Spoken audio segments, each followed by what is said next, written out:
emotivo toda esa parte.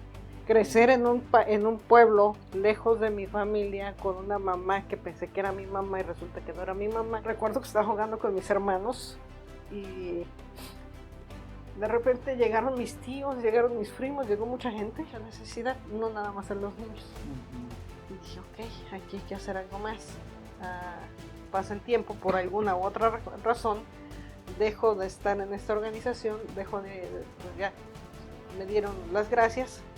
Y mi esposo me dijo, que fue el segundo que me dice, ¿por qué no haces tu propia organización? Ahí nace Orquídeas de Esperanza.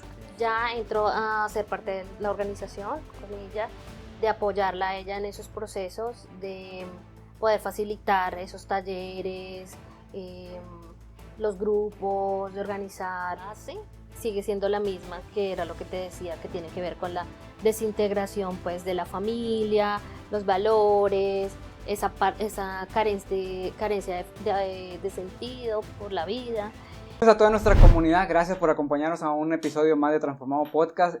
En esta entrevista tenemos dos invitados muy especiales que sin duda va a ser una historia muy transformadora para ustedes y les va a ayudar en ese camino de transformación. Así que en esta mañana le damos la bienvenida a Esmeralda Barón y a Jenny Moda. Bienvenidas, gracias por estar aquí esta mañana con nosotros. Gracias a ti, Raúl, por la invitación, un honor.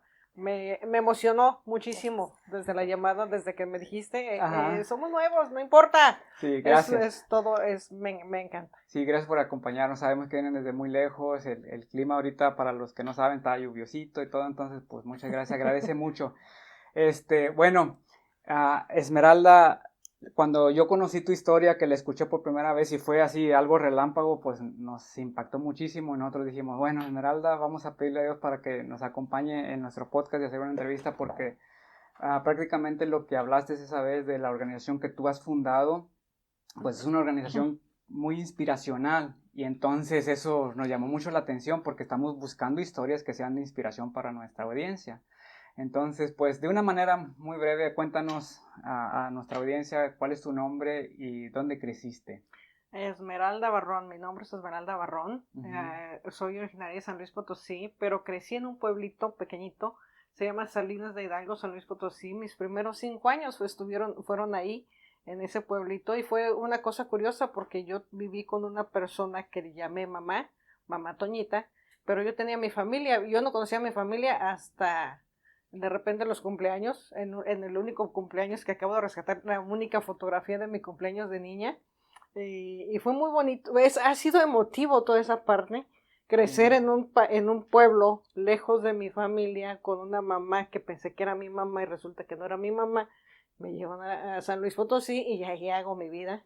Wow, entonces tú creces en San Luis Potosí, creces con una familia en un lugar apartado de San Luis y pensabas que era tu familia. ¿Nos puedes contar un poquito? En Salinas de Hidalgo. En Salinas Hidalgo. Sí, mi mamá era maestra y es lo que me decía mi papá. Dice, mi mamá era maestra y ahí me dejaba encargada en la casa donde vivíamos con mamá Toñita. Ella tenía una casa grandísima y tenía maestros ahí, huéspedes. Okay. Entonces ahí conoció a mi mamá. Y cuando nazco yo, pues ahí me encarga. Okay. No de inmediato, me imagino, no me quiero echar más ese clavado más al fondo, sí. Pero sí mis primeros 5 años fueron con mi mamá Toñita. Yo la única mamá que conocía era mi mamá Toñita y ella siempre me decía, tu mamá y tu papá, y yo pues no sé quién será. Wow. ¿Y qué tipo de maestra era tu mamá? Maestra de primaria. De primaria. Docente. Okay. Docente. Pero se fue todos los maestros hacen ¿cómo le llaman? Servicio social. Su servicio, sí, en rancherías o en pequeños pueblos. Y ahí fue donde ella le tocó, y ya después la movieron a San Luis. Okay. Y pues ahí yo me quedé. Entonces prácticamente ahí tú creces en Salinas de Hidalgo. Ajá. Okay, sí, de hecho hay una historia que me gusta, que te digo, escarbando, de un triciclo rojo. Me acordé pues sí. A ver, cuéntanos. Porque cuando tenía ya los 5 años, que estaba en el kinder en un colegio que habían metido ahí en Salinas de Hidalgo, hubo un concurso de triciclos. Y yo no tenía triciclo porque no había dinero. Mi mamá Toñita vendía tamales. Y aparte las rentas y todo, pero no había más para más. Y me acuerdo que pues yo dije, bueno, pues vamos a ver, era niña feliz, Ujú. yo me considero una niña muy feliz, me encantaba brincar en los árboles y todo. Y estaba yo, me acuerdo mucho que estaba en la fila, ya con los niños ahí ya en su triciclo para arrancar, y había una niña que estaba llorando mucho porque eh, no No quería quería participar participar. y ella tenía triciclo. Y ella imagino. tenía Ujú. triciclo. Entonces su papá se enojó y les dice, ok, le voy a dar el triciclo a esta niña. Y agarró el triciclo y me lo dio para que yo participara. No me dijo 2 veces, yo luego me formé Claro. y pedaleé, gané. Wow, era Gané, tanto tu deseo que le sí, pusiste toda la energía ahí para sí. ganar. Entonces pues terminó la carrera, regresamos al triciclo, yo iba contentísima. En ese tiempo había casetas telefónicas, me Ajá. acuerdo que le Sí, sí, hablamos a sí. mis papás Sí. para decirles, te digo, no los conocía, pero por teléfono. Les hablamos para decir, yo feliz contándole a todo el mundo Guau. mi hazaña. Ajá. Y en un día de Reyes, no sé si ustedes sepan, Sí. pero los zapatos van a la ventana o a la parte, Sí. a la afuera. Y puse mis zapatos afuera y que llega mi triciclo. En serio. Ese triciclo estuvo guardado en Salinas de Hidalgo en una bodeguita hasta hace como unos 12 años que ella falleció y no lo pude recuperar. Oh, qué triste. Y sí, Qué pero triste. yo añoro y le digo a mi esposo a ver si me haces un triciclo. Sí, solo Yo- nomás para aclarar, ¿verdad? En el Día de Reyes se pone pues tu zapatito con la esperanza, ¿verdad? Cuando uno es Ujú. niño tiene la esperanza de que los reyes traigan un juguetito entonces, pero a ti se te Ujú. cumple el deseo del Sí, triciclo, y y era un era ese, triciclo rojo, sí, imagino. era Wow, ese rojo, yo lo veo rojo, interesante. a lo mejor Judy lo ve anaranjado, pero Ajá, yo lo veo pero que rojo. trajo esa memoria linda de tu niñez. Sí. Bueno, Ajá. Judy, cuéntanos, ¿dónde creciste? Dile a nuestra audiencia tu nombre, ¿dónde creciste? Bueno, muchas gracias primero por la invitación, Claro. por invitarnos. Yo soy de Colombia, de Bogotá. Bueno, estoy aquí ya en los Estados Unidos y pues ahora hago parte de la organización y trabajo como directora de proyectos. Okay. Entonces eso es lo que básicamente hago. Pues soy psicóloga de profesión, hago todo lo que es también terapia de risa, ¿sí? Soy Wow. maestra de una técnica que se llama yoga de la risa y todo lo que involucra la risoterapia, Sí. ¿sí? Clown terapéutico, bueno, todo lo que involucra y tiene que ver con el bienestar. Sí, ahorita que nos conocimos en la mañana, ¿verdad? Ujú. Yo te platicaba que era lindo y es interesante porque en mi carrera yo jamás había conocido una persona que se dedicara a la risoterapia como tú. Y sé que es la risoterapia y hay otras terapias alternativas que pueden ayudar al proceso de sanación de una persona. Pero es la primera vez, la verdad, para mí es un honor conocer a una persona, a una psicóloga que se dedique a dar terapia por medio de la risa. Entonces, a ver si no nos agarramos risa y risa ahorita, ya saben, ¿eh? Tenemos Podemos hacerlo motivo más para adelante, qué. un ejercicio. Y Bueno, pues pues sí. básicamente eso Ajá. es lo que me lleva también a conectarme con Esmeralda, con el propósito de la organización, que ya pues iremos hablando un poquito Claro. de la organización y eso. Y Sí. pues ahí es donde yo conecto y pues eso es lo que me dedico a hacer. Sí. Y pues ahí es. Sí, y esa es la pregunta para nuestra audiencia, porque a mí me gustaría hablar qué es lo que están haciendo y el motivo por lo que están haciendo. Por favor, cuéntenos de lo que es, a qué es su organización y qué es lo que hace su organización por nuestra comunidad. Ok, tú. Vale, soy yo. Bueno, No, yo. dale. Dale y yo lo complemento. Es que sí, la organización, pues obviamente todos tenemos una historia. Mi historia tiene mucho que ver en la organización, Ok. parte del por qué. Me doy cuenta cuando empiezo a contar mi historia que hay mucha necesidad en nuestra comunidad, porque hay prevención para adultos, prevención para niños, prevención para adolescentes, pero no hay todo junto. Una organización a donde toda la familia pueda acudir, Okay. donde toda la familia pueda recibir recursos en prevención, en hablando de la salud mental, la psicología, el estigma, los estigmas, los tabús sobre la salud mental en nuestra comunidad son muy grandes. Bueno, no es nada más en nuestra comunidad, en todas las comunidades. Claro. Es algo que no nos gusta hablar, sobre todo en los temas de abuso en todos los sentidos, el tema de las adicciones, el tema de desvivir de la gente que ya no quiere vivir. Ese tema es algo que nos preocupa, que nos angustia y no sabemos a dónde hablar. No sabemos, pienso en mi mamá que murió y digo, bueno, si ella hubiera tenido algo así, quizá otro hubiera sido la historia, pero no fue así porque por algo estoy aquí.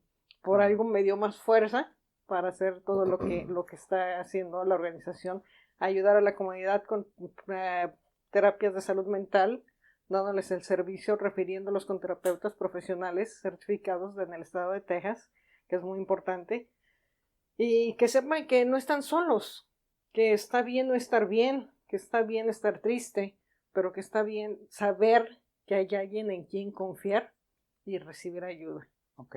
Sí, o sea, prácticamente tu organización es una organización sin fines de lucro que se dedica a tratar a las personas que han pasado por algún tipo de abuso, que han sufrido de algún tipo de adicción o que están sufriendo con algún tipo de adicción.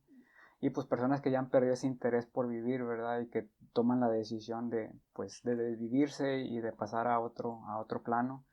Pero cuentas que dices que esta fundación que tú hiciste o esta creación de esta organización tan hermosa que nosotros la hemos estado pues investigando, leímos y la verdad conectamos mucho con esa parte humana de alguien que está detrás de esa organización.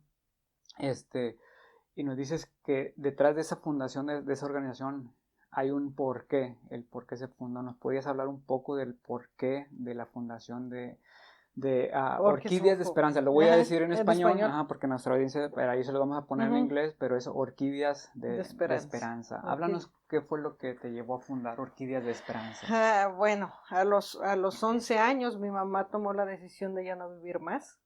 Y eso fue, fíjate, yo tenía 5 años cuando ya por fin me muevo a San Luis Potosí. Okay.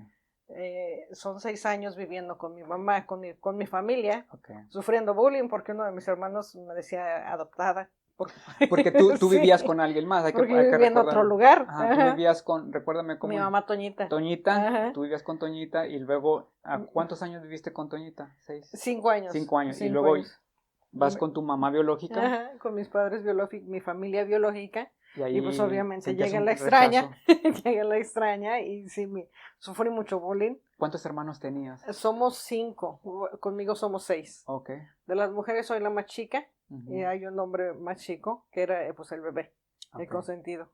Cuéntanos ese proceso de bullying, o sea, ¿a qué te refieres? Sí, me decía, adoptaba, de repente estábamos sentados y un golpe, un trancazo, y luego ya me empecé a defender y nos agarrábamos a trancazos los dos. ¿Te defendías? Sí, me tenía que defender porque tampoco estaba mal. Sí, no tenías opción. Sí, si no me defendía, pues de repente terminaba yo regañada por culpa de él y yo pues no, pues, está bien que sí. Y sí sentía la soledad, la tristeza. Mi mamá cuidaba mucho de mí. Mi mamá ya cuando llegamos, estoy reviviendo. Decimos, recordar es vivir. Sí. Y sí que volvemos a vivir. Digo, cuando recuerdo esa parte de mi mamá, sí, le encantaba coser y tejer. Y me hacía mis vestidos, me hacía suéteres, cosas muy hermosas. Pero yo venía en un pueblito, yo era súper machetona, me subía, le jugaba a las canicas, jugaba a todo con los niños y niñas y niños, pero más el lado de andar brincando los árboles. Casi no me gustaba ponerme los vestiditos. Y mi papá era operador de autobuses. Él, me acuerdo mucho que me gustaba mucho imitarlo. Mi papá era también, se convirtieron en mis ídolos.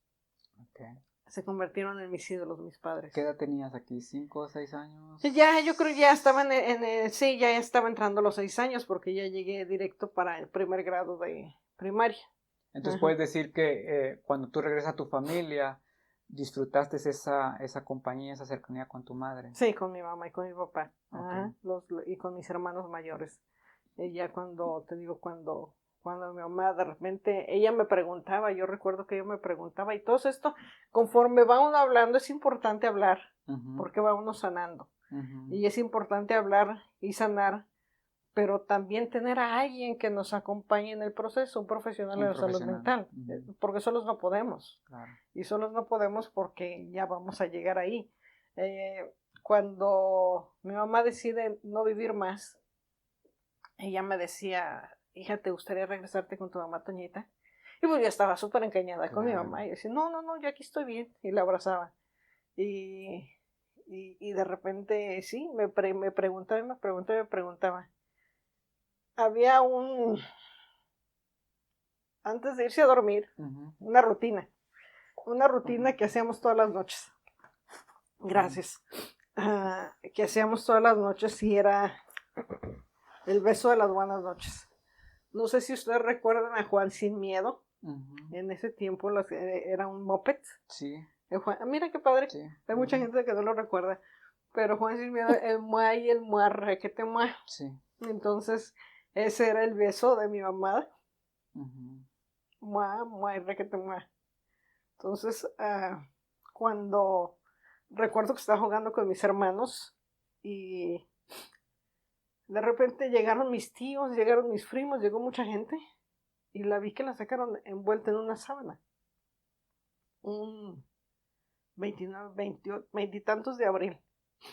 Y se la llevaron al hospital. Yo me acuerdo que cuando se llegó el 30 de abril ya estábamos en la escuela y yo decía, yo todo lo que quiero es ver a mi mamá. Mi regalo del día de niño era, sí, claro, ver a mi mamá. Claro. Todos entraron a verla, menos yo. Hasta el más chiquito. Lo metieron de contrabando, menos yo.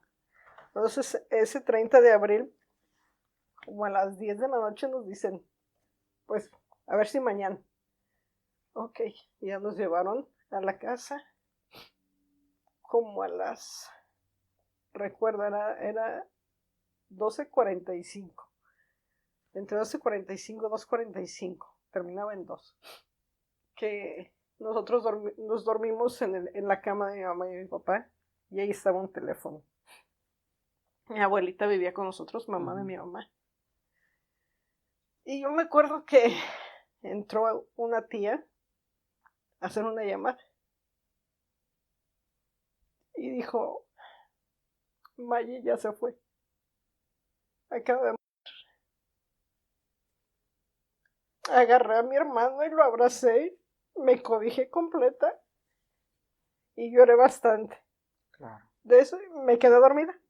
Hasta en la mañana que nos dieron la noticia, yo ya sabía. Tú ya estabas enterado. Yo estaba pensando, fue un sueño. Fue un sueño. Pero algo real. Sí. Algo real. Años después, le pregunté a esa tía. Digo, tía, yo tengo este sentimiento. De no haberla visto. No tanto de no haberla visto. Porque mi hermano mayor, que hizo función de hermano papá, es el hermano que respetamos mucho, él me decía, yo no quiero que vean a mi mamá en una caja. Ustedes recuerden a mi mamá cómo era en vida. Cómo era en vida. Y es la mejor manera de recordarle a las personas, recordarlos en vida. Entonces, cuando le pregunto a mi tía, ¿por qué entrar a una recámara donde estaban los niños de 11 y 10 años, 11 y 9 años, hacer una llamada para dar la noticia de que su mamá se había muerto, pero para la familia decirles, Maya ya no está, Maya era mi mamá, que lo digan delante de, o sea, nadie les garantiza que estamos dormidos. Claro, más porque estaban pasando por un dolor tan grande de que su madre está hospitalizada. Exactamente, entonces, si hay mucha insensibilidad y falta de conciencia en ese momento, que a lo mejor ellos también tenían su dolor, lo entiendo, pero hay que detenernos un poquito con mente fría. Claro. Y pensar, ok, aquí no puedo hablar porque aunque esté el teléfono ahí, busco la manera de que alguien más se comunique por otro lado para que cuando les demos la noticia a los niños, no más para que no se enteren así. Entonces eso fue un trauma para mí, enterarme de esa manera, de no poder correr, de abrazar a mi hermano, que el chiquito, el consentido, pues sí fue fuerte. Eso de ahí viene. Y después pues crezco enojada ya con la vida. Enojada. Esmeralda, ¿cómo estas situaciones afectan al resto de la familia? ¿Qué es lo que pasa cuando, en tu caso, qué fue lo que pasó? ¿Cómo desestabilizó esta decisión de tu madre al resto de la familia? Nos quebrantó a todos. Me recuerdo yo que cada vacaciones largas Ujú. en México era de 2 Sí, meses sí, sí. en aquel tiempo, y venían todos mis primos a la casa. Dormíamos todos en la sala, todos amontonados. Era una mujer muy querida, fue una mujer muy amada, y de repente, pues, se va. Sí nos desestabilizó todos. Uno de mis hermanos se hizo pandillero. Yo empecé a beber a los 15 años, jugando y no jugando. Mi hermano se puso muy rebelde, el más chico. Mis hermanos se casaron. Ahora sí que se casaron rápido. Como que todos Claro, estábamos huyendo. es claro, estaban huyendo Todos de la estábamos situación. huyendo. Y cuando, digo, ya a los 15 años, ya en la secundaria, en la época de los 15 años de todo el mundo, íbamos a los 15 años de nuestras amigas, y en una ocasión nos pusieron en la mesa donde estábamos puras adolescentes, nos pusieron una botella, que Se les también es hizo- otra se les hizo irresponsabilidad. fácil. Ujú. Ajá, Claro, es otra irresponsabilidad porque ningún adulto claro. consciente. Hace esa Exacto. pone a unos adolescentes que no tienen conciencia Ajá, en ajá. esa situación. Sí, Ajá. que les dice, pues como quien dice, aquí está, a ver si se la toman. Entonces ahí jugando, empezamos jugando, a ver que quién empieza. Y empecé a ver, y me di cuenta que bebiendo, como que me tenía yo más valor. Lo tomaste como escape, como algo que te Un daba valor, escape. un Ujú, escape, un escape. algo que Ujú, suprimía a tu dolor. ujú, bastante, te digo, mi papá era mi ídolo, se me fue para abajo. Ah, Cuéntanos de tu papá, o sea, que tu papá dice se nos fue para abajo, pero ¿en qué sentido? ah, era mujeriego. Ok, Era ojo alegre, Josecito. Eh, Fíjate, es que es raro porque él era muy mujeriego, pero era responsable hasta ok, cierto punto. Se le olvidaron que tenía sus hijos, y a lo mejor él también no sé, su remordimiento de conciencia, no sé, lo llevó a dejarnos de alguna manera en el limbo. Y sí fue muy fuerte esa parte con mi papá, de esa mano dura que de repente necesitábamos. No la ejerció, no nos dejó así como que. ok. Entonces ahí ya no solamente hubo la falta de la figura materna, Ujú, sino también hubo una la ausencia de la figura figura paterna, paterna. sí, Y eso es lo que los estaba llevando a todos ustedes pues, a tomar decisiones muy prematuras, ¿no? Y decisiones no tan acertadas en lo que estaban haciendo. sí, Entonces a los 15 años tienes contacto con el alcohol, lo pruebas, te da ujú, una falsa ilusión de bienestar. ajá. Y ahí continúa Sí, tu andar por el continúa alcohol. Ujú. la necesidad de ser aceptada y querida, la necesidad de cariño. Te lo daba el alcohol. Me lo daba el alcohol y me lo daban las personas con las que me empecé a rodear. Okay. Es bien importante mencionar esto porque nosotros buscamos a alguien que nos quiera, pero lejos de querernos, nos están aventando para abajo. Claro. O sea, no hay una persona que realmente te quiere, va a luchar y lucha y se esfuerza Claro. por tratar de sacarte de ese Claro. momento en donde estás. Cuando empiezo a jugar softball, me encantaba jugar softball. Me recuerdo mucho, mi papá se volvió a casar y me decía, quería estudiar y quería jugar softball, y me decía, o estudias o trabajas, pero el deporte no, o haces una cosa o haces la otra. Y yo decía, bueno, pues ya no está mi mamá, ya estoy siendo feliz haciendo deporte. De alguna manera me estoy distrayendo y estoy haciendo deporte, quiero estudiar, pero quieres que me vaya a trabajar. Y no le encontré sentido. Ahí Okay. esa parte. Para mí era importante el deporte y el estudio. El trabajo, pues, pues pensé, pues ahí estás tú también. Claro, como proveedor, ¿verdad? Lo veías tú Sí, como sí, proveedor, ajá, yo claro. estaba chica. Uh-huh. Y no, me puso las trabas de que no jugara. Me enojé más y me metí a fuerzas, me escapaba para ir a jugar softball. Y cuando con esas amistades, pues empezamos a beber más. Y un día una persona que yo quería mucho, que era una familia que yo me encariñé bastante con ellos y que yo llegué a llamar papá, nos emborrachó a otra amiga y a mí. No nos emborrachó porque no nos puso una para que tomáramos. Claro. pero sí, otra, y nosotros pues chiquillas. Había una sí. intención de... Sí, Ujú. ajá, y ahí vino el abuso, Ok. ahí vino el abuso. Entonces, ya habías pasado por esta desestabilidad emocional pues de ver que cómo tu mamá tomó una decisión difícil, prácticamente ya no hay figura materna, no hay figura paterna, empiezan las malas amistades, la influencia del alcohol, y aunado a eso que estabas pasando, también eres víctima de abuso. Sí, Este, fue fuerte, ujú. porque yo estaba yo siempre dije, y siempre lo decía cuando en mis yo decía, pero consciente, porque siempre estuve consciente, y en esa ocasión estaba tan que no me podía defender. Okay. Yo quería gritar, yo quería hacer, pero no podía. No tenía Estabas demasiado fuerzas. intoxicada.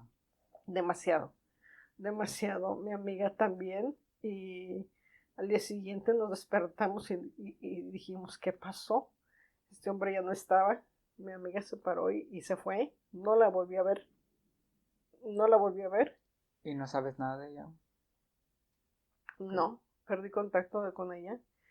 Y, y pues yo me salí sin nada, con la ropa que tenía puesta. No sé si han visto la fotografía donde estoy con... Sí. Ajá. Y esa fotografía llegó a mí 2 años después de eso, porque es la ropa que yo traía puesta.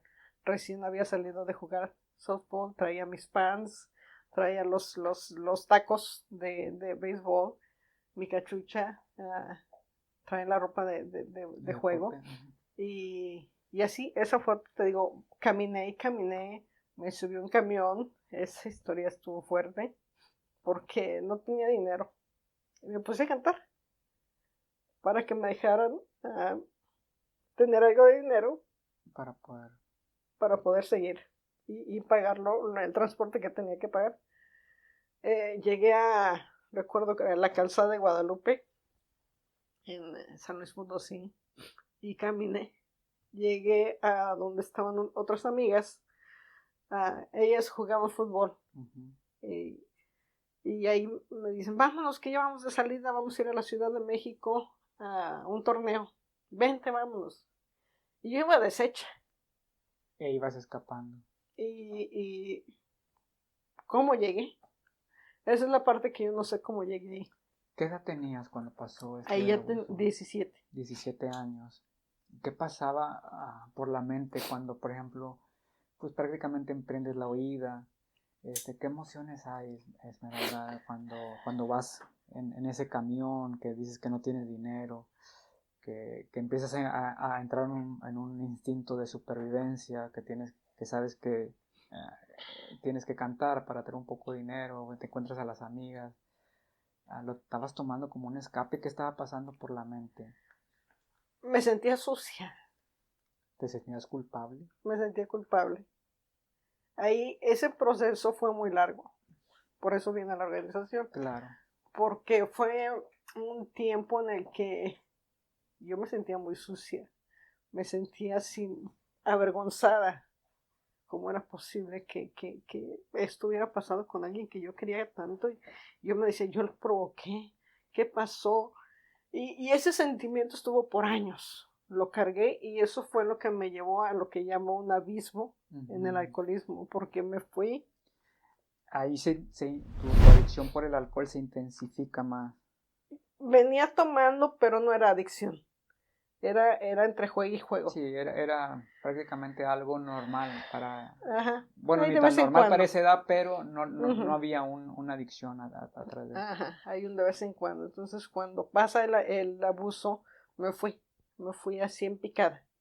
Okay. En picada. No a tomar. ¿Se lo contaste a alguien? No podía. No podía.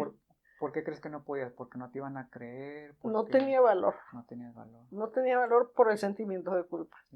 No tenía valor por el sentimiento de culpa, de sentirme sucia, de sentirme mal. Mis amigas que estaban cercanas, mis mejores amigas que siempre estuvieron desde... Hay una que es de toda la vida. Pero desde que teníamos 5 años somos amigas. Desde que llegué a San Luis Potosí. Okay. Es mi mejor amiga de toda la vida. Y En la secundaria le decía yo la vaca y la chiva, pero era la vaca porque es de Cuernavaca. Ah, ok. Y la chiva pues se llama Rocío. Ok. Entonces, la chiva. Ok. Y ellas estaban siempre conmigo tratando de ayudarme a salir No entendían por qué era una piltrafa. En eso me convertí, en una piltrafa. Trataba de disimular lo más que podía, pero ellas conocían a su amiga. Me acuerdo que la vaquita en una ocasión me dijo, flaquita, ya no sabemos qué hacer.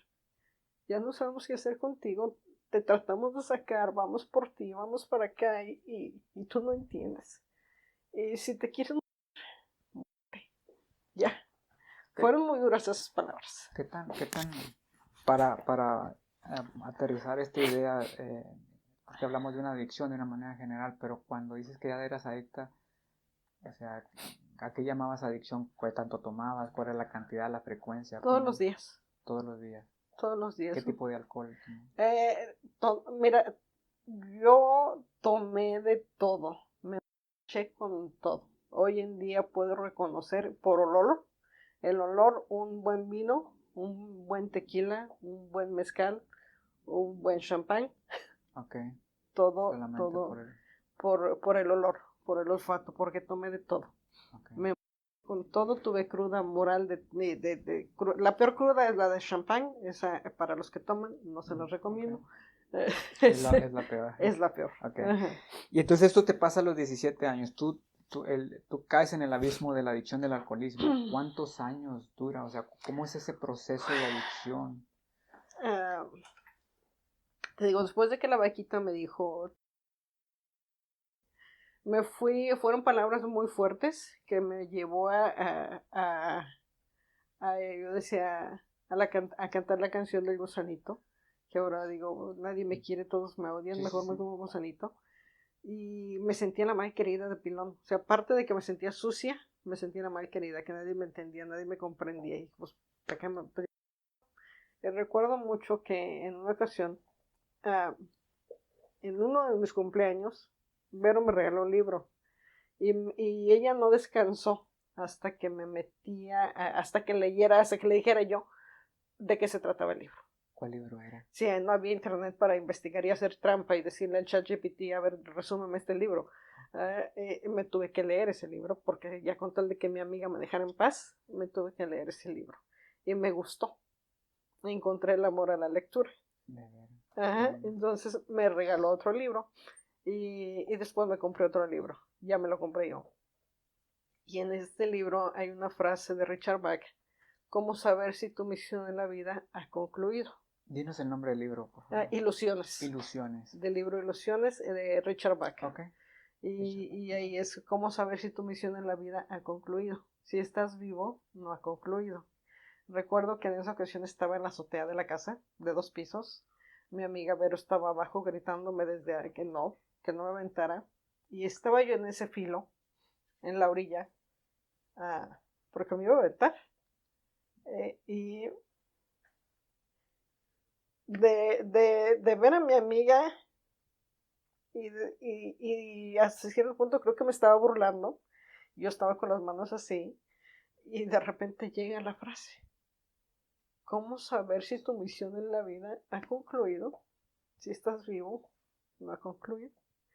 Y entonces fue como eché el paso atrás, me bajé rápido y nunca le había tenido tanto miedo a las alturas como en ese momento cuando me iba bajando.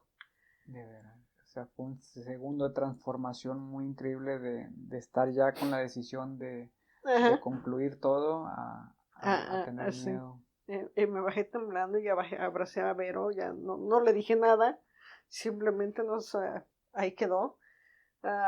Nos alejamos un poquito porque yo creo que ella estaba muy dolida por lo que yo estaba haciendo. Y sí nos alejamos un poquito, empecé yo también a no quererla ver mucho. Ellas trataron, yo sabía en todo ese proceso que que aunque no las veía, yo sabía que estaban ahí.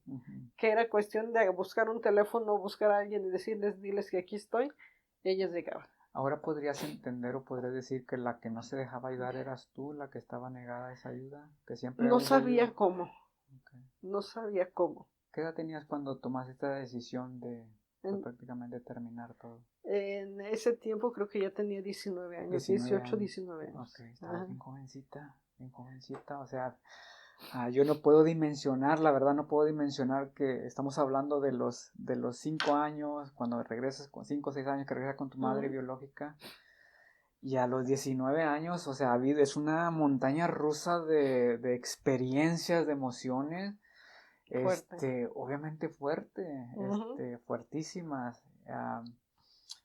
¿Cómo renaces esperando? O sea, ¿cómo vas tú, Esmeralda, saliendo de ese abismo? O sea, Fue muy difícil. Fue un ajá, proceso muy difícil, imagínate, empezó entre jugando y no. Vamos a tomar entre jugando y no de los 15 años, porque lo más fuerte fue a los 17. De los 17 a los 27 que me casé, ahí es donde vino empezó el cambio. ok. Entonces Empezó te el casas a cambio. los 17, A los a los 27. 27 A años. los 27. O sea, Ahí es ya, donde te ya casas. emigré a Chicago. Cuando Ajá. mi cuñada, una de mis cuñadas me dijo, oye, me invitan a trabajar allá, ¿cómo ves? Pero tu hermano no me deja, vamos. Todo esto pasa en México. Todo esto Todo pasa esto en pasa en México. México. Y a los 27 años decides emigrar a los Estados Unidos. Ujú. Ok. No, emigré a Estados Unidos cuando tenía, creo que 21, no, a Oh, los 19, y fue antes de ok. los 21, más o menos, sí. Ok. 20, 21 años Van más, emigras. emigro, porque Ok. ya venía yo muy mal. Ok, Entonces, esos años antes de que te cases, de a los 27, ¿verdad? Dices que te casaste, ¿cómo fueron? ¿También seguiste con la misma mecánica, con la sí, misma, sí, con la misma alcohólica, adicción? sí, Ajá. sí, sí, sí, era, te digo, fue, porque no me atrevía yo a hablar qué estaba pasando, simplemente tomaba y tomaba y decía, chita. Oye, Sí. Esmeralda, pero ¿cómo costeabas la adicción? O sea, ¿cómo un adicto costea su adicción? Porque por lo que puedo ver era de alcohol tras alcohol tras alcohol. ¿Cómo una persona puede combinar no sé si trabajabas, cuéntanos si trabajabas o no, y cómo costeabas pues Ujú. esa adicción? Trabajaba a mis 15 años, me acuerdo que me hicieron una comida de mis 15 años y llegó uno de mis primos hermano muy querido, Ajá. yo no me acuerdo mucho de él en la casa, pero era como un hermano para nosotros, según mis hermanos, y mi primo me dice,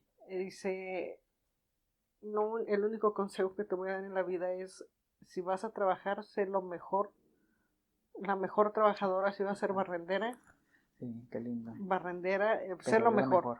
pero sé la mejor. Entonces, pues dije, bueno, yo tengo la capacidad para buscar un trabajo. Eh, ha sido creo que son las diosidencias, Sí, sin duda totalmente alguna, de acuerdo. las diosidencias que yo no terminé la secundaria, no tenía un certificado de secundaria y entré a trabajar a un hotel.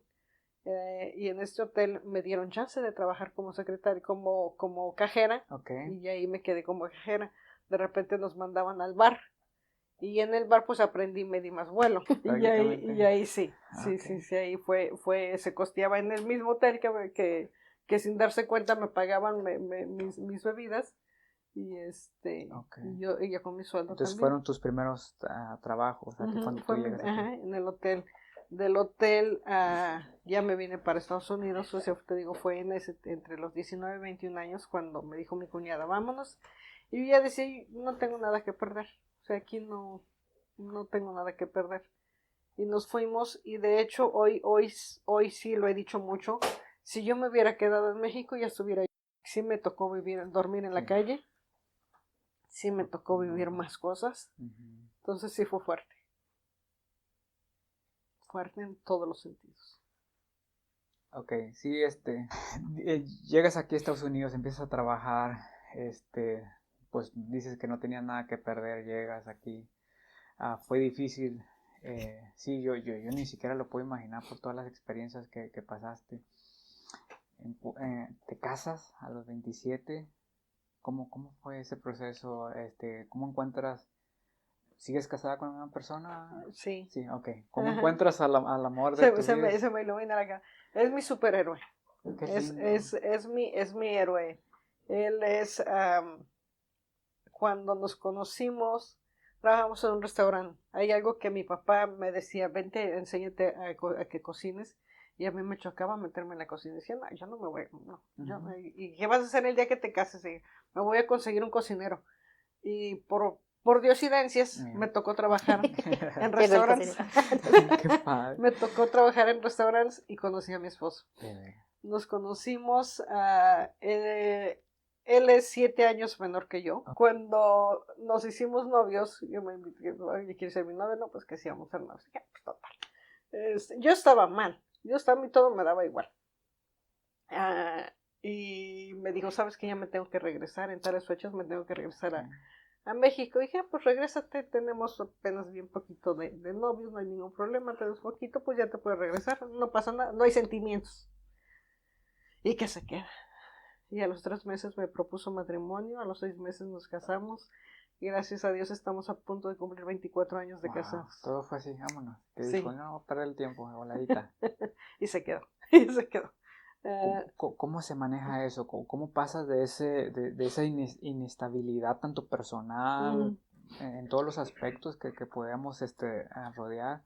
¿Cómo pasas de todo eso al matrimonio? ¿Qué tan difícil fue para ti esa transición?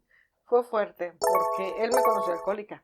Él me conoció alcohólica, nos embarazamos y pues obviamente el miedo. Yo tenía pavor de que mi hija fuera a nacer mal. Y yo le dije a él, ¿sabes qué? Pues a él le conté mi historia. Dije, pasé esto, esto y esto, fui abusada, fui víctima, soy alcohólica, bueno, ya sabes, pues ya no tengo que platicar mucho.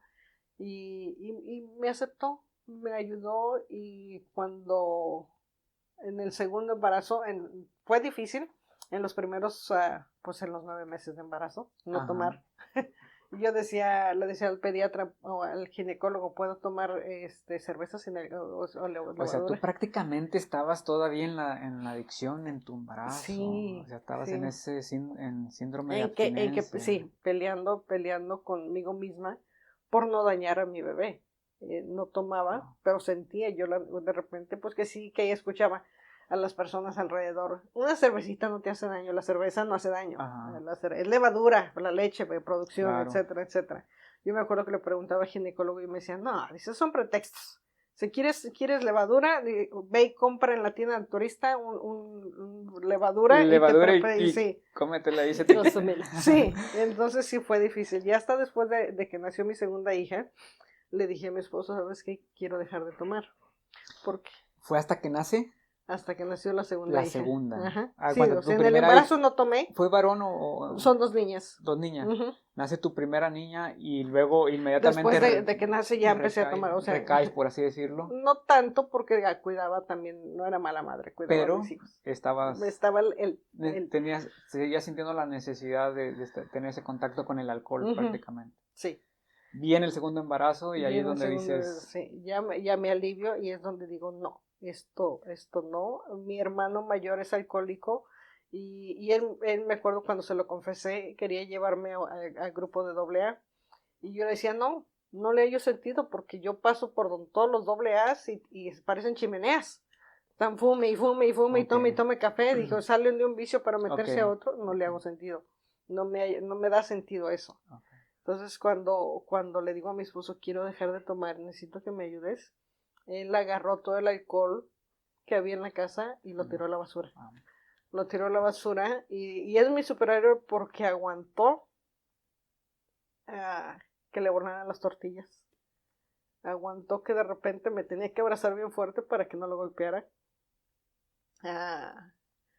Con mis hijas, gracias a Dios, no hubo era con él.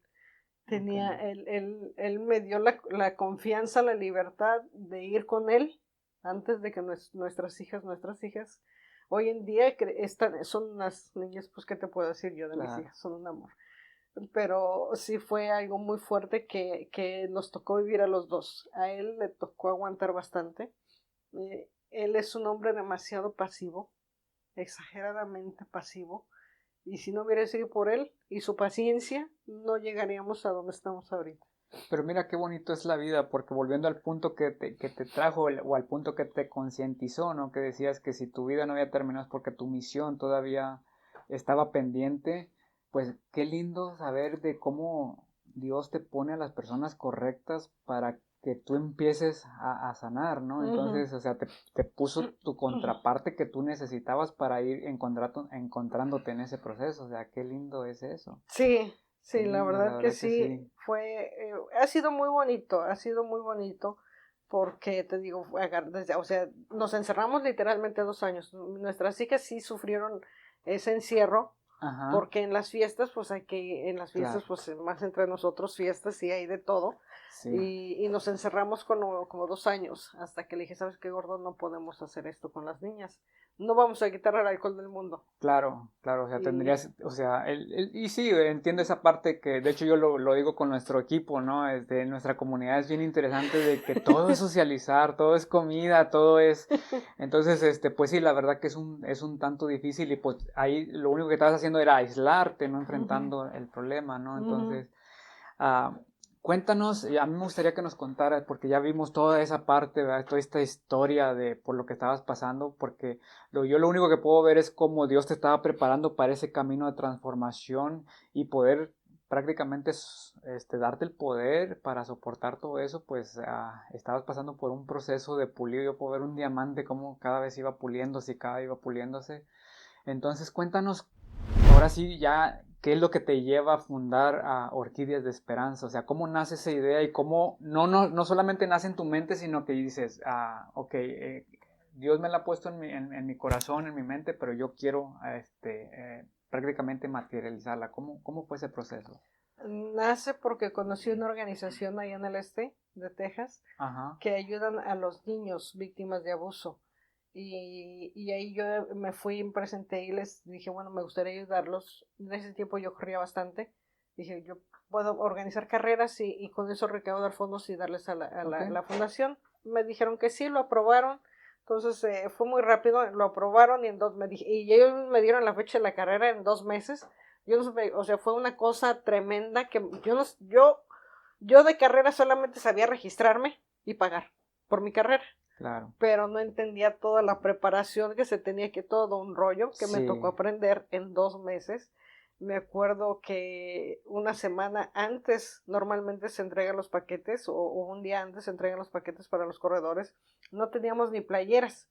Y yo venía wow. llorando en las prevenciones que yo pensé que sí me iban a decir que sí, que me iban a ayudar. En los patrocinadores fueron los que me dijeron que no.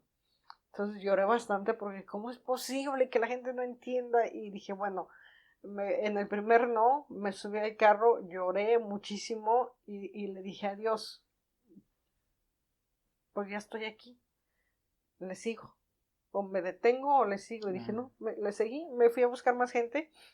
Mi esposo me ayudó bastante en apoyo con el hogar, en lo que yo me dediqué a toda la organización. Y tengo una semana antes, no había playeras. Y venía yo manejando ya deshecha porque dije, ¿cómo le vamos a hacer? En un semáforo, me paré en semáforo en rojo, un lugar que nunca había visto yo. Volteo y era una imprenta. una de Y camisetas. dije, pues me metí rápido y le preguntó a la persona, ¿sabes qué? Estoy realizando esta carrera, y cuenta con ellas. Y Ah, entonces ahí empiezas ya consciente a ver que todas lo las que disidencias quieres, que hablabas. ajá, que Dios está Claro. ahí, o sea, me mantuvo con vida y me mantiene con vida porque hay misiones que cumplir. Ok.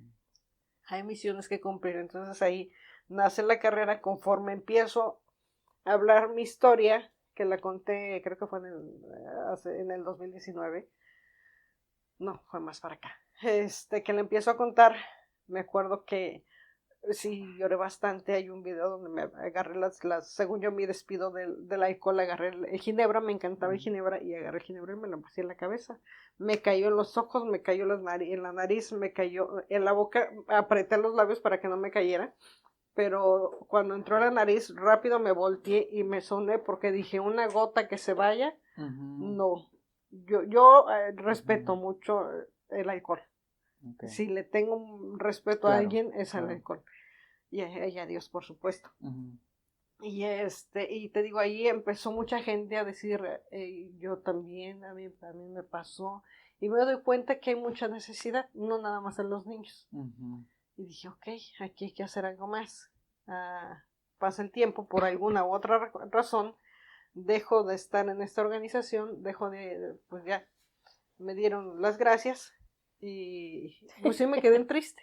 Claro. A Judy le tocó esa última carrera. Oh, sí. Sí, a Wow. Judy le Lo tocó. logré. Qué padre.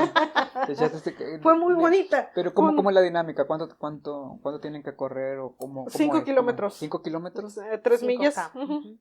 Una Y de te 5 aventaste los 5 kilómetros. Y te llegué lo bueno.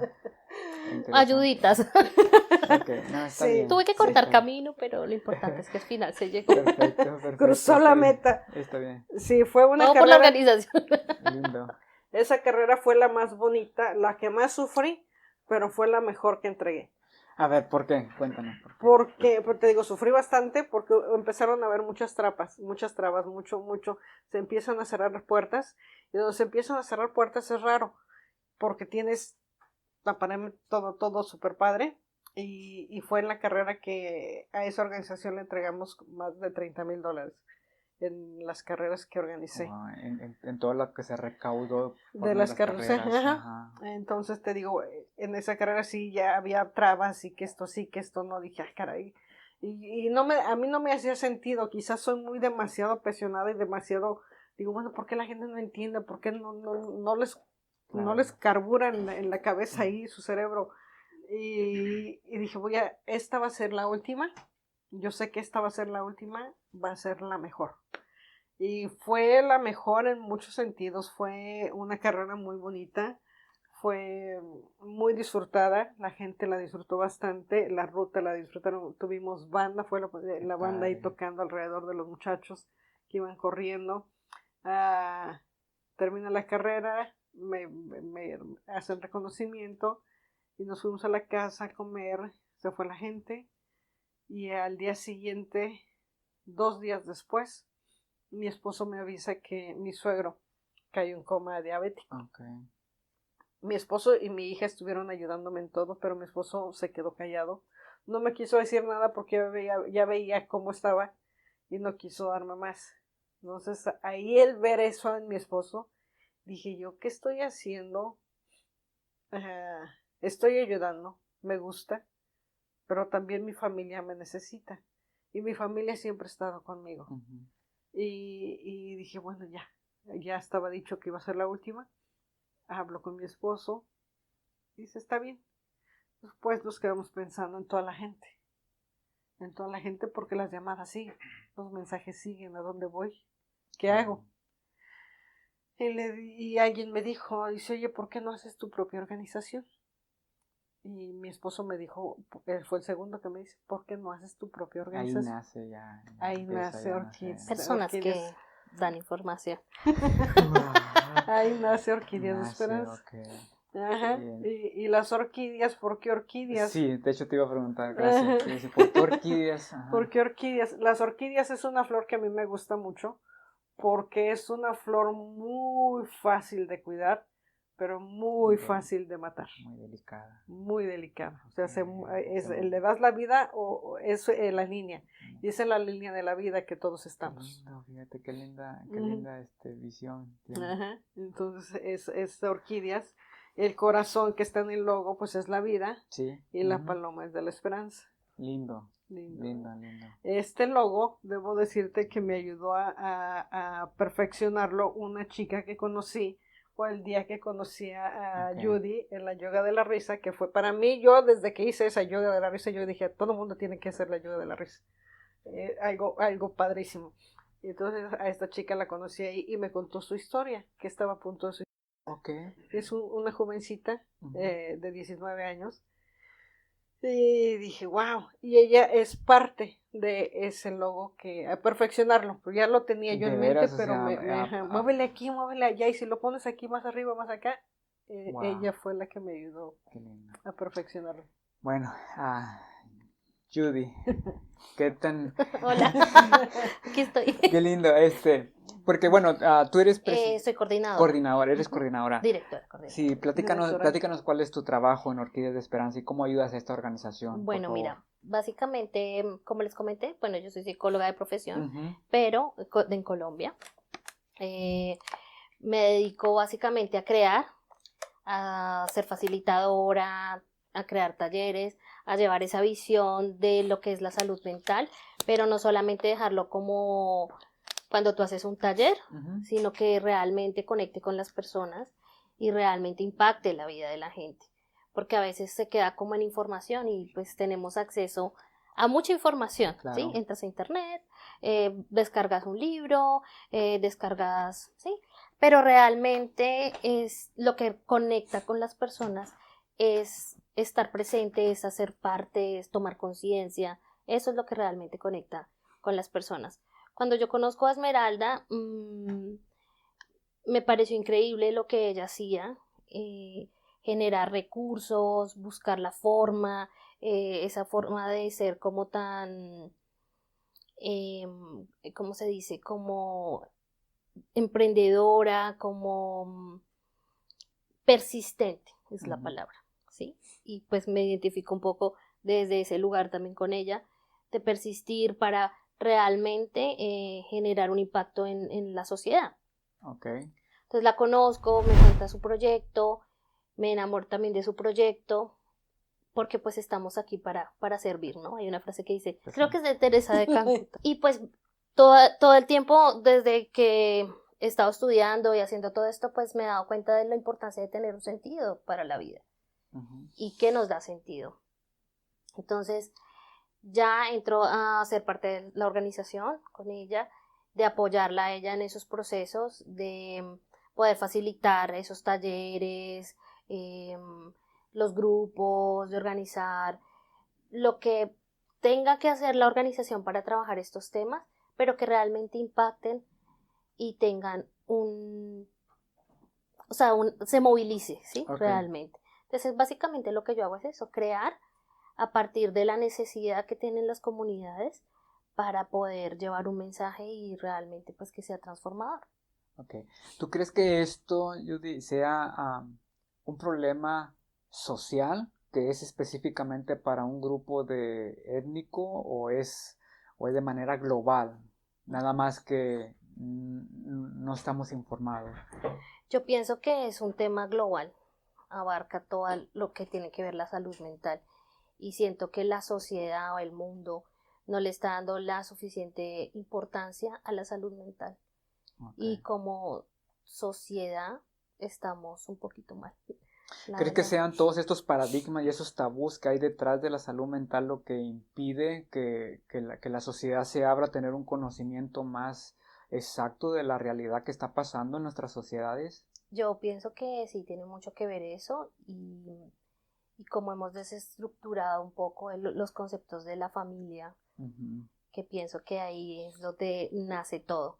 Y cuando yo digo familia no me refiero a un orden específico en la familia, sino como a esa parte emocional, a eso, es como las plantas, ¿verdad? O sea, como los árboles, como a esas raíces que como que nos hemos separado un poco realmente de las raíces que tenemos como seres humanos y entonces ahora estamos como perdidos. Okay. ¿Tú crees que esos valores que se han perdido dentro de la familia y que sabemos que este mundo ha influido un poco, ¿no? en que las familias estén un poco separadas, que están más atentos a otras cosas, lejos de que los hijos, a lo mejor algunos de ustedes pueden saber o enseñarnos cómo detectar banderas, pues si hay abuso, señales si hay adicciones, problemas por los que estén pasando? Pero esta sociedad yo creo que nos está quitando de esa atención para detectar esas señales. Está yendo en aumento los tipos de abuso, adicciones y las personas que han perdido el interés por la vida en los últimos años. Sí. Es que, perdón que interrumpa tantito, es que antes no se hablaba, ahora ya se habla, ahora ya podemos acudir a las estadísticas, ahora ya podemos buscar recursos. Y sí, el estigma es uno de los mayores problemas de lo que juega en contra. Que juega en contra. Y aportando un poco a lo que dice Esmeralda también, el hecho de que, o sea, lo podemos hablar, lo podemos comunicar, pero ahora hay otra cosa y es que no es accesible para todo el mundo. Okay. Entonces, a veces tú puedes tener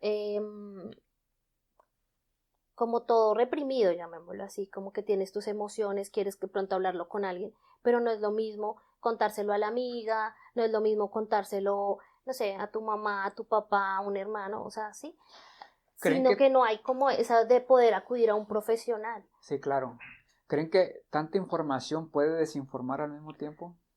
Porque yo lo he venido sintiendo en muchos aspectos. Ahorita que tú lo dices, estoy de acuerdo contigo en ese aspecto, Sí. de que hay tanta información, pero puede estar mal encaminada o mal encapsulada. Mal encapsulada y también de la manera en cómo esté uno en el momento que le esté escuchando. Okay. Porque, por ejemplo, ahorita puede haber personas que van a llorar en el momento que vean el video, pero hay muchos que van a decir, ay, eso también, eso ya lo he escuchado. O sea, ¿para qué lloras si yo ya lo viví? O sea, no me vengas a decir algo que no conozco. La insensibilidad social está, yo digo, ya no estamos en una sociedad, estamos entrando en una suciedad, sí. Estamos entrando en una deshumanización porque nosotros mismos estamos contribuyendo. El que la gente quiera desvivir es porque ha cargado en silencio muchas cosas, es porque no ha sabido con quién es la persona que quiere correcta para hablar. Raúl, en las últimas 3 semanas, o sea, son 3 semanas, ha sido una llamada por semana con personas pidiendo ayuda con pensamientos suicidas a la organización. Y las historias que me ha tocado escuchar han sido tremendas. Y lo cual me ha tocado prepararme, o sea, y ha sido esta parte donde cuando yo les digo mi historia, esta organización fue creada por esto, por mi historia, se sienta, hasta se escucha, ay, ¿me entiendes? Pero hay quienes dicen, ¿y cómo le hizo? Porque yo no puedo, están muy enojados. Entonces yo no soy psicóloga, no soy terapeuta, yo solamente fui una víctima y estoy tratando de ayudarlos. Por eso nuestra organización y la salud mental es fundamental. Y a mí me encanta esto porque prácticamente ustedes han fundado una organización que está basada en la inspiración, porque tú puedes decir, mira, yo soy un caso real, yo pasé por todo esto, ¿no? O sea, pasé desde esta edad, mi vida pues prácticamente fue caótica, pero contamos con profesionales que nos ayudan a resolver esos problemas. Yo tengo una pregunta para ustedes, porque tú mencionaste de las estadísticas. ¿Y las estadísticas son reales o son aproximadas en este momento? Mira, la CDC, la UNESCO, la ONU, hay varias organizaciones que tienen las estadísticas conforme a los reportes que llegan a las organizaciones. Okay. Entonces sí son lo más real posible. Okay. Sí son lo más real posible. Esos son los números de la gente que habla. Entonces sí se puede decir entonces que las estadísticas son lo más real posible. Sí. Okay. Sí, con estas organizaciones grandísimas y reconocidas, sí. Okay. Sí, porque están haciendo recopilación de todo lo que nosotros reportamos. Okay. A mí hay algo que ustedes están ayudando a las personas que me llama mucho la atención, lejos del abuso y las adicciones, porque pues yo creo que esas son dos aspectos o dos problemáticas que estamos que nos podemos enterar de una manera más fácil. Pero en cuestión de las personas que han perdido el interés por la vida, a mí me llama mucho la atención que cada vez hay más jóvenes o personas más jóvenes pasando por ese desinterés.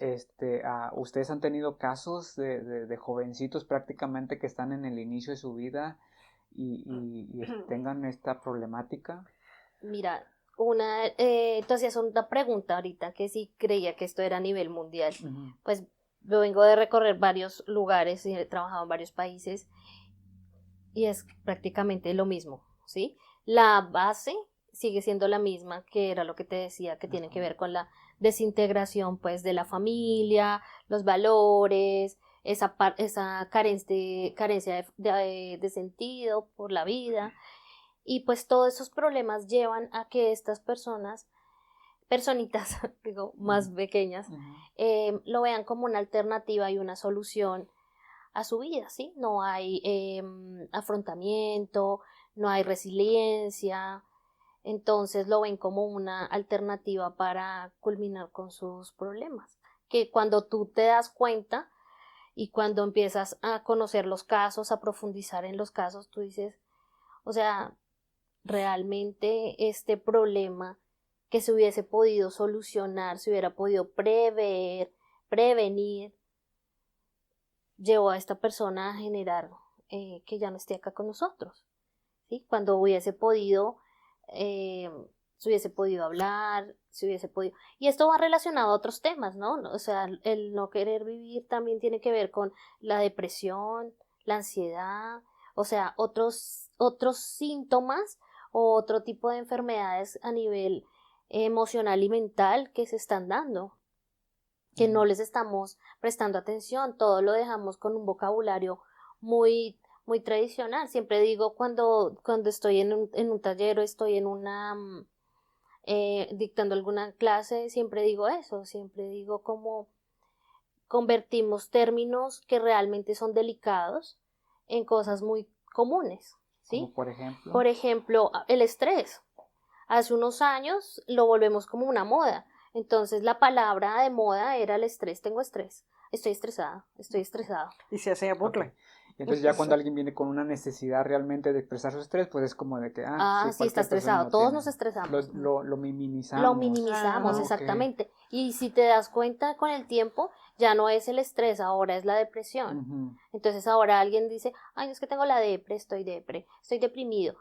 Pero no podemos diferenciar que realmente es una enfermedad. Porque ya está normalizado. Ya normalizamos todos los términos y normalizamos todos los síntomas. ¿Qué pasa en las escuelas? También normalizamos el TDAH, el trastorno de hiperactividad, claro. Que es que hay maestras y hay personas, mamás, diagnosticando a niños, diciendo que todos tienen hiperactividad, que tienen autismo, utilizando términos para rotular a las personas y realmente no le damos la importancia que tiene. Pasó con el estrés. Claro. ¿Sí? Uh-huh. Llega una persona, el estrés es una enfermedad que te puede llevar a la muerte. Claro, sí. Uh-huh. Pero lo normalizamos tanto, lo minimizamos tanto que no le damos la suficiente importancia. Y de eso se trata parte de la misión de la organización. Y es que las personas puedan contar con un servicio profesional, puedan venir y tener sus terapias, un proceso terapéutico que hubiese podido ser para Esmeralda, fue de pronto, no, ningún proceso es fácil, ¿verdad? Y más ella nos contó todo lo que ha tenido que pasar, pero seguramente hubiese sido un poquito más amoroso y rápido, pues quizás, si ella hubiese podido contar, sí, con un apoyo terapéutico, donde yo hubiese sentido... ¿Sí? ¿Quién le tocó ser de terapista? A su esposo. O las amigas, ¿no? En su momento sí, que no, o sea, que porque uno cuando tiene esa inmadurez cree que los amigos son los expertos, ¿no? Uh-huh. Y vamos, pues, y a lo mejor ellos lo hacen desde una buena intención, pero no significa que estén correctos, ¿no? Entonces, sí, pues... hay una cosa que yo decía mucho, de terapia no estoy loca. Sí, porque es lo que pensamos, es una respuesta inmediata, terapia, locura, no. Y yo creo que también influye mucho a la importancia de que es que qué van a decir, ¿no? El que va a decir mi vecino, qué va a decir mi familia, qué va a decir a la familia que estoy loco. Ajá. Entonces yo creo que ahí es donde empezamos a reprimir, ¿no? Todas esas, nos impide buscar prácticamente a cohibirnos. Hay unas llamadas que he recibido y hay personas que han dicho, es que, ¿qué van a decir? Y bueno, ¿te dan de comer? No.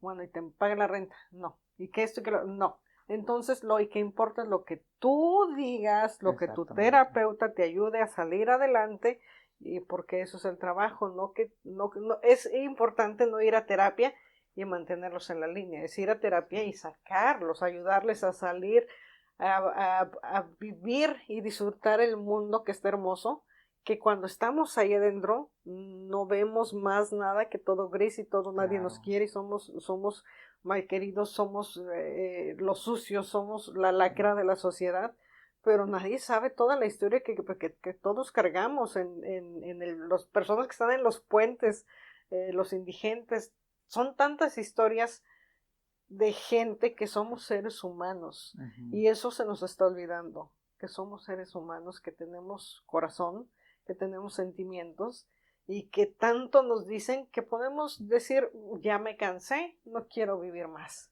Y en la organización lo que queremos es luchar contra la adicción y el abuso.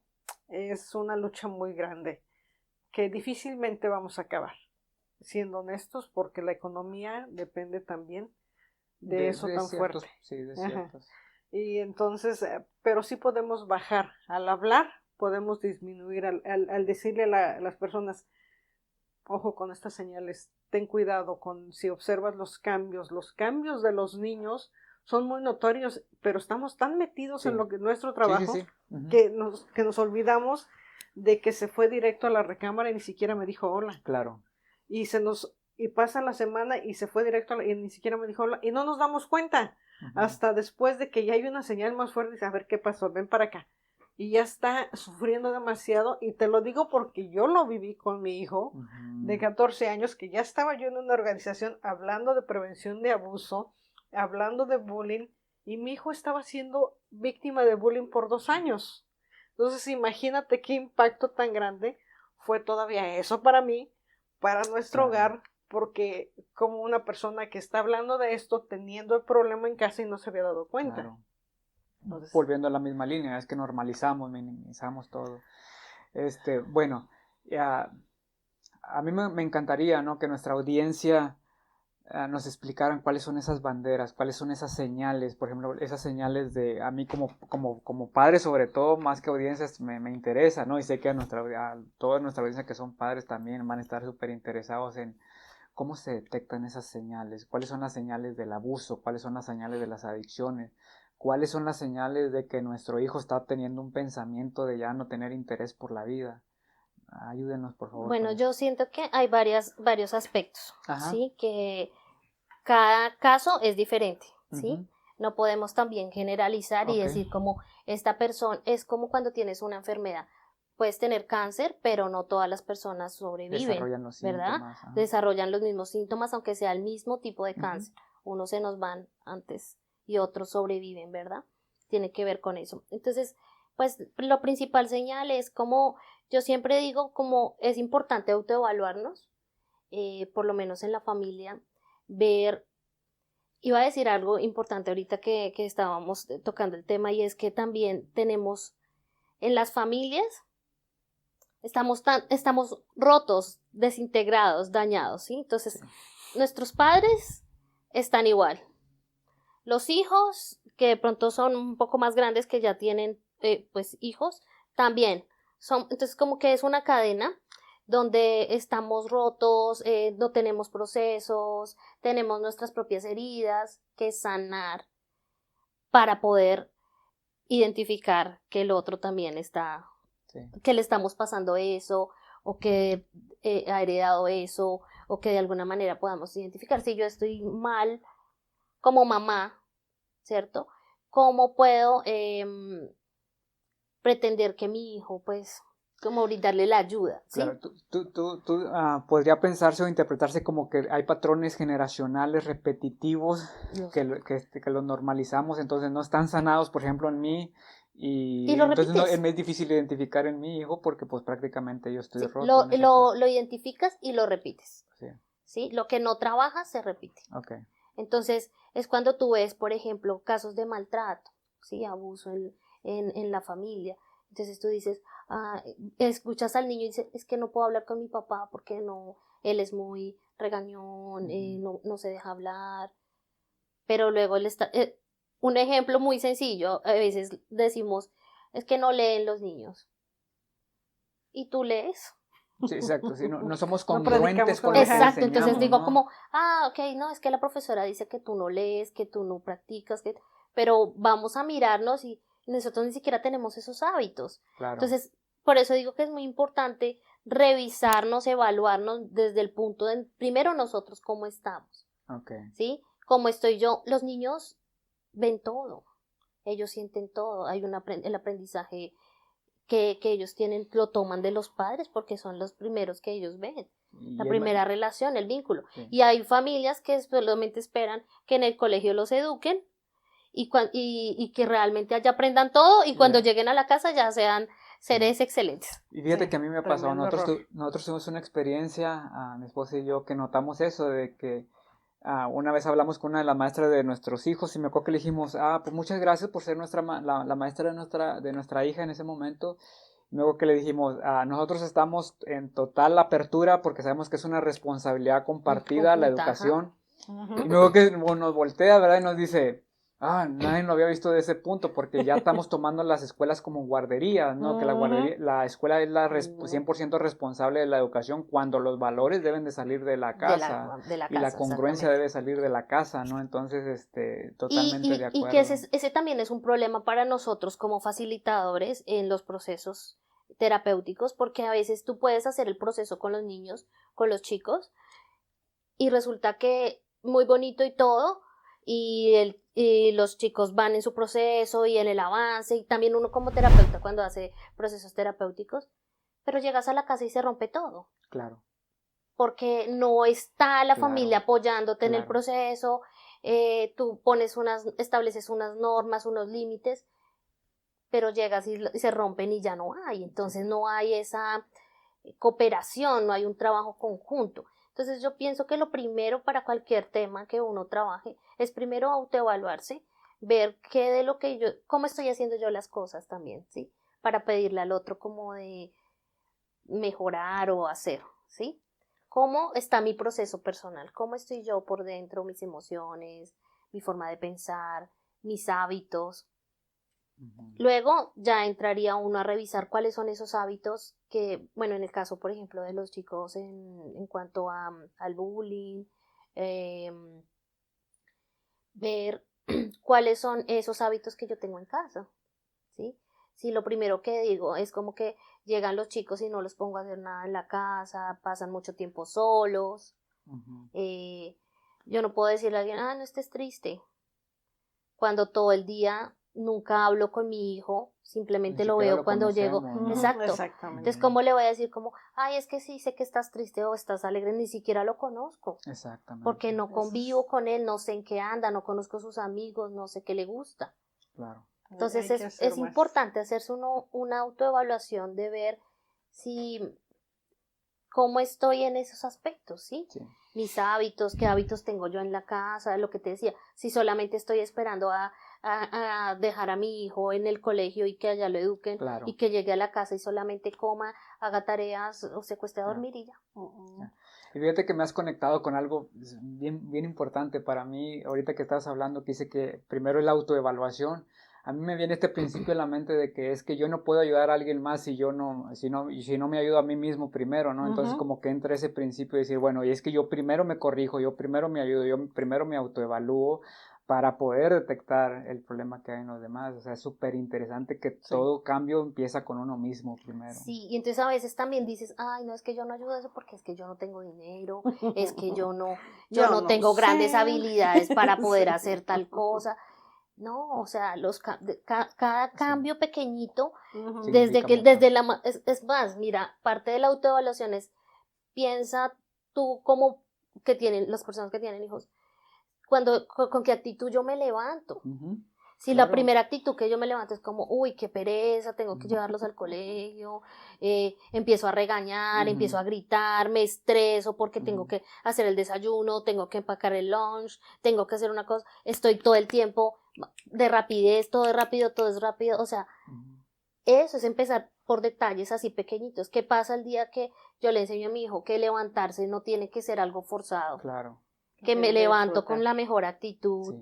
Buenos porque días, lo que apreciar sea. el trabajo, pero si todo el día mi hijo me está escuchando de odio este trabajo, no sé Sí, qué, o claro, sea, claro, Sí, claro. hay un O video sea, que nosotros salió. estamos sembrando cada semilla, ¿no? claro, Sí, sí, y Entonces, no sí. es visible, o sea, no claro, se Ajá. ve, pero claro. son cosas sencillas. Algo Si muy todo simple. el día como mamá estás quejándote, Ujú. es que yo no sirvo para nada, es que yo estoy acá en la casa, nadie me ayuda, nadie me hace nada, o sea, Pues no sé hacer nada. adivina qué, estamos Sí, programando esas mentes en ese nivel. hay un video hablando esto que está diciendo Judy y es una chica, ese video es muy viral, se los voy a compartir en Instagram. De esta chica está hablando sobre cómo quieres que haga esto, tú siempre me dijiste que no puedo. Ujú, Si yo voy a hacer un huevo, me dices no puedo. Si voy a querer a barrer, me dices, no lo hagas porque no sabes. Entonces me hiciste inútil desde chiquita. Claro. Cuando habla la gente a la organización, y ha habido muchas llamadas de padres de familia preocupados por sus hijos, les agradezco muchísimo el amor por sus hijos. No lo tuve, se les agradezco muchísimo. Y les digo, bueno, sí, vamos, ya tomo un cuestionario. Les digo, bueno, ¿y cómo estás tú? No, yo estoy bien, yo quiero a mi hijo. Le digo, no, es que de nada sirve que la terapia, que tu hijo vaya a terapia y que le ayuden en terapia cuando llegue a casa y tú estás cargando todo lo que él estaba cargando y no lo ha sacado. Claro. Tú necesitas también. O sea, qué interesante cómo vienen a ayudarnos, ¿no? Mira, hay un video también que lo he visto esta semana muchísimo. Me ha parecido muy lindo. Debería ser replicable porque realmente me parece muy bonito. Donde le hacen una entrevista ya sea a la mamá o al papá y a los niños. Entonces le preguntan a la persona adulta qué fue lo que más, como llamémoslo, que los traumatizó cuando eran niños, o sea, qué fue lo que ellos evidenciaron que no les gustaba cuando eran niños, cuál fue eso, esas cosas. Entonces, por ejemplo, hay una que dice como, no, es que yo escuchaba muchos gritos en mi casa y a mí eso me perturbaba y bueno, cuando le preguntan al niño, a su hijo, terminan dando lo mismo, ¿sí? Y esa persona no cree que está repitiendo ese patrón, pero cuando escucha a su hijo decir, es que mi mamá grita mucho, entonces es un punto donde tú te confrontas y tú dices, estoy repitiendo aunque no quiera. Claro, porque ahí te estás confrontando con la realidad que a lo mejor no estás viendo. Sí, ¿no? hay uno de ellos, dice, por ejemplo, no, es que a mí una de las cosas que más me dolió es que me comparaban todo el tiempo con mi hermano. Interesante. Sí. Y cuando le preguntan a su niña, ella dice, es que mi hermano todo lo hace mejor. Ella tiene ya estaba programada esa comparación. Sí. Y ella dice, es que todo lo hace mejor mi hermano, como que lo quieren más a él. Y ella se sentía percepción, obviamente, exactamente. esa percepción. Okay, entonces siempre, para cualquier cosa yo siempre digo, pregúntate tú cómo estás, ¿sí? Eso te va a llevar a generar ahí vas a encontrar el sentido de tu vida, sea para cualquier tema. No podemos hablar de las personas que toman la decisión de no querer vivir. Cuando entras a abordar, puede haber un tema clínico, que también es importante descartar, que a veces hay cosas que no son visibles, pero generalmente estas personas toman esta decisión después de pasar por depresión. Porque llegas a una depresión. ¿Sí? ¿Qué pasó? Es mucho desde abajo y más allá para escarbar, que te vas dando cuenta conforme vas, te digo, yo conforme voy hablando, caray, entonces para mí sí es bien importante cuando los padres de familia hablan, te digo, ok, ¿cómo estás tú? ¿Dónde está el nudo atorado, no? Sí, entonces sí, y gracias a Dios hemos podido ayudar. El año pasado estuvieron 3 familias completas en terapia. Y eso fue un súper... Una motivación muy grande, ¿no? Para ustedes, porque de que ya están atendiendo familias completas a promoverlas a la sanación. Y sobre todo que acepten papá, mamá y hermanos a ir a la terapia porque saben que lo necesitan. Que realmente es una terapia familiar. Sí. Y es que yo creo que ahí está donde está el miedo a la confrontación, ¿no? De ti mismo, a la realidad de que no quieres ver. O que muchos terapeutas lo han vivido, con los profesores que hemos trabajado lo han dicho, es que les cuesta, hay personas que les cuesta años poder hablar. Y poder verse. Es lo mismo que pasa, mira, como terapeuta, que he tenido varios casos también, es como cuando tú haces una terapia de pareja. En los primeros encuentros, a veces yo les digo, yo siempre, es algo que yo manejo desde mi terapia personal, y siempre digo como es importante que cada uno haga su propio proceso antes de ir y sentarse, porque lo que vamos a tener ahí es una pelea y eso no va a avanzar nada. No. Y la primera sesión es así, es como hablo y sacas todos los trapitos al sol. Exactamente. Y el otro me hizo y es que la hace y no sé qué, y no hay eso. Pero, ¿qué es lo primero que hay que hacer? Autoevaluarse. ¿Dónde yo estoy? qué es lo que yo estoy aportando, qué es lo que donde yo estoy como que estoy fallando, donde realmente tengo que seguir trabajando. Y aplica para todo, tanto para la terapia de pareja, la terapia familiar, la terapia. Si tú no te conoces a ti mismo, ahí es donde yo recalco mucho. Eso es realmente trabajar el amor propio. El amor propio no es pararse al espejo y decirte, ¡ay, qué bonita estoy, qué bonito estoy! Sí, O sea, claro. eso es importante, cómo te percibes. Pero realmente si no te conoces, si no hay un despertar en cómo me siento, qué quiero comer, cómo me quiero ver, qué quiero proyectar, o sea, cómo están mis emociones, realmente si he trabajado mis traumas, mis dolores, ¿sí? Después de que una persona se quita la vida, el dolor que hay que trabajar con esas familias. Y entonces ahí viene todo este tipo de temas, todo lo que no trabajamos, lo que no dimos. Entonces ahí viene el tema del duelo, es que me siento mal porque no le di lo que yo podía, la culpa. Ajá. Porque es que yo hubiese podido ahorita haber ya que lo hecho sé, esto. me doy cuenta que presento Exactamente. este síntoma. No tenemos que esperar a que pase. Exactamente. Ahorita que tocó, Judy, el tema de dejar de vivir. Los medios de comunicación, yo quisiera mandarnos un mensaje a todos los medios de comunicación, a todas las personas que hacen tanto, al fin y al cabo, medio de comunicación, sea como sea. He visto muchas entrevistas que me han quebrantado muchísimo, donde van sobre la nota de la persona que decidió dejar de vivir. Y se les olvida que están entrevistando a un ser humano que acaba de perder a un ser, a alguien tan cercano a él. Entonces, si van a hacer ese tipo de entrevistas, está bien, todos somos libres, es un país libre, pero tengan un terapeuta a un lado, páguenle sus terapias, o refiéranlo a esa persona a terapia, a un lugar donde pueda recibir esa ayuda, porque me ha tocado ver casos donde las personas están sufriendo y de repente las exponen.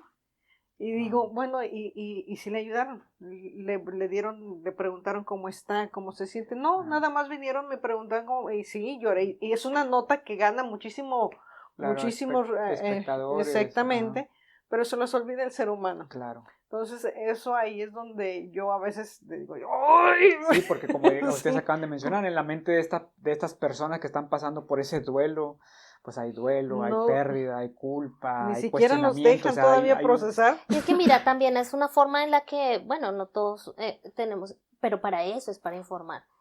A veces solamente preguntamos, ¿estás bien? ¿Por qué no preguntas, eres feliz? Claro. ¿Te gusta ese trabajo que estás? Profundiza. Pero a veces uno es como, me dijo que estaba bien. Y luego vas y te das cuenta de que no era la verdad, de que ya ha pasado un montón de cosas, tiene depresión hace cuántos años. O sea, a veces simplemente nos quedamos como por encimita. Sí. No quiere decir que sea nuestra tarea preguntarle al otro y profundizar, ¿verdad? Porque no somos, no venimos a rescatar a nadie, no venimos a salvar, ¿verdad? El síndrome de la rescatadora, el rescatador. Sí. Pero realmente si tú quieres estar o estás con alguien que aprecias, que quieres, profundiza un poco más, darle el valor y la atención que la persona necesita. Haz lo que te gustaría que hicieran contigo. Eso. Es mi mensaje. Haz lo que te gustaría que te hicieran contigo. Es ¿cómo quieres que te trate? Como me estás tratando, o sea, desde que vamos, el saludo, hola, ¿cómo estás? Sí. Ay, te va para abajo. Judy dice, ¿qué fue lo que dijiste? Sí, ves que yo creo que es importante ser empático, pero desde el amor. El rescatador. Y dije, me dio risa porque a mí me ha bajado mucho de ahí, de esa nube. Sí. Me dice, bájeseme de ahí. Sí. Bájeseme. No se le olvide que usted es un ser humano que siente que le duele. Porque luego Sí. Pues nos apoyamos. Sí. Entonces, sí es importante que no nos olvidemos de nosotros mismos primero. Sí, porque les digo, a mí me vienen principios a mi mente y es como, yo no puedo rescatar a alguien que se está ahogando si no sé nadar, entonces primero quieras, no puedes, es como cuando vas en el avión, que es lo primero que te dicen. Primero tú. Ponte la máscara y luego se la pones al compañero. Pero no, ni escuchamos. Sí, exactamente. Y fijo está ahí la turbulencia y todo, y lo primero que hacemos es desesperarnos, Exacto. a crear el caos y pensamos en el otro. No es que esté mal pensar en el otro, pero volvemos a lo mismo. Autoevalúate para mejorar, para aportar. Y otro principio y otra cosa que yo manejo mucho es, uno solo puede dar lo que uno tiene. Exacto. Si tú eres amor, si Totalmente tú de acuerdo, eres... totalmente de acuerdo. Si tienes mucho dolor en tu corazón, si realmente nunca has recibido amor, eso es lo que terminas dando. No para juzgar, no desde un lugar para juzgar, sino desde un lugar para uno verse y trabajarlo. Y a veces pues las personas no lo vemos. ¿Cuántas personas, perdona, sí, una pregunta que se me vino ahorita en la autoevaluación, ¿cuántas tú te has visto directamente, o sea, te ves en el espejo todos los días, pero te has visto y le has preguntado al del espejo, ¿qué onda? Y es difícil, ¿no? De hecho, cuando tú te enfrentas al espejo, ¿no? A ese No hay yo real. más Y sincero de hecho, que hasta verle a los ojos y decirle, ¿estás bien? Porque sí. yo creo que, volviendo Se un poquito, desconoce uno un poquito. el estoy Demasiado. bien, no sé por qué, pero esta es una opinión muy, muy personal. Para mí el estar bien es una de las más grandes mentiras que existe en la sociedad, porque siempre vamos a decir que estoy bien. ¿Cómo estás? Pues bien. Pero ¿qué es estar en el bien? fondo realmente, y a veces confrontarte con el del espejo y decir, estoy bien, sabes que no estás bien, y no puedes ni verlo al espejo, a los ojos, tú mismo no te puedes ver a los ojos porque sabes que tú mismo te estás mintiendo. No hay ser más Sí, real y yo sincero que siempre el espejo. felicito a las personas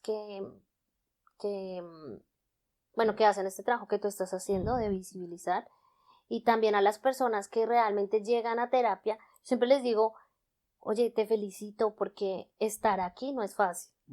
¿Sí? No crean, ¿no? Cuando es psicólogo, le toca hacer terapia para poder trabajar a otro. Claro, ¿sí? claro. Sí, o sea, a mí en Colombia me tocó hacer claro, eso, o si quería hacer intervención con las personas. Claro.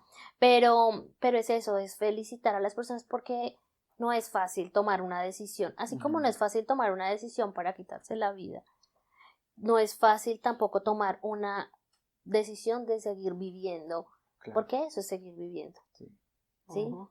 El tema de los psicólogos es importante que lo tratemos, porque hay psicólogos, psiquiatras, coach de vida, y hay mucha terminología. Es bien importante, yo últimamente me he dedicado a decirle a la gente o hacer publicaciones, es importante conocer las siglas detrás de cada nombre. ¿Qué significa esa sigla? Porque hay especialidades, por ejemplo, y me pasó hace poco, yo no sabía que en un caso de adicción que iba por abuso, yo lo mandé por el tema de abuso, pensé que era lo más fuerte, y resulta que no, hay que tratar la adicción primero, para que pueda estar consciente en el siguiente proceso, que es el tema del abuso. Entonces hay especialistas, lo mandé a un especialista, no estoy especializada en este tema, busqué a otra persona, ya tengo, aquí está, fíjate que ahí tenemos solamente un especialista, y ahorita vengo a ver a otra persona en tema de adicción. Y les dije a los terapeutas que estamos trabajando, no sean malitos, pues échense otra especialidad ahí de adicciones, porque realmente todos iniciamos con la adicción. O sea, viene del detonante, fue algo, un trauma muy fuerte que vivimos, pero nos fuimos a la adicción, y después de la adicción tenemos el pensamiento de no vivir. Claro. Entonces, sí. Entonces, prácticamente las personas que están pasando por cualquier tipo de esa desestabilidad emocional, su primera salida sería la adicción. Podría ser. Y luego ya se van desencadenando todo lo demás. Y complementando un poco lo que dice Esmeralda, también, y es muy importante, y esto es una recomendación para las personas que nos están viendo, y es... busquen ayuda profesional. Verifiquen que esa persona tenga la formación para tratar sus emociones. ¿Sí? Es como decir, a ti te duele el estómago y tú no vas a ir con el traumatólogo. Vas a ir con el al que te revisa los huesos. No. O no voy a ir con la vecina para que me dé un coralito, ¿no? Sí, o que me una hierbita. Funciona. Claro. Hay muchas formas que podemos ayudar a encontrar sentido, y eso son herramientas. ¿Sí? Hay muchas herramientas. El internet debe servirnos para tener herramientas.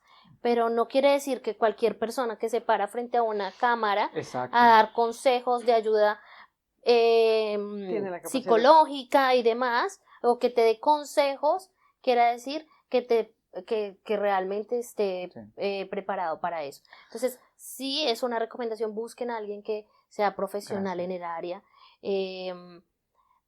Por eso nosotros ayudamos mucho a eso, porque sabemos lo difícil y lo costoso además, Claro. que es acceder a los servicios de ayuda de salud mental. Pero, perdón, es la recomendación, busquen ayuda profesional. Sé que hay otras alternativas, otras herramientas. Cuando es como los pacientes que he trabajado con cáncer, por ejemplo,